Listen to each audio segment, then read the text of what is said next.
انطلاقه حلوه، علي معلول يا ولد حلوه السوليه، هي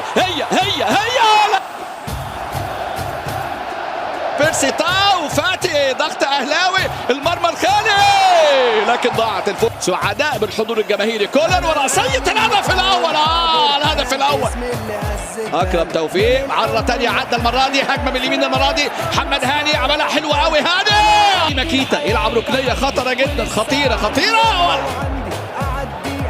وادي اماميه بيرسي تاو، اظبط بقى المره دي، بيرسي تاو مين اللي جاي من ورا، بيرسي تاو فرصه، بيرسي تاو وادي احمد عبد القادر رامي، كره خطره جدا تصل الى اللاعب كنزومبي خطيره، يا ساتر هدف التقدم، قطع الفتح لمسه اليد، الكره لمست في ايد جويل بيا، حكم المباراه في طريقه لالغاء الهدف والهدف ملغي، المره دي هاني لكن ترتطم، ترجع مره ثانيه بيرسي تاو على شماله، هي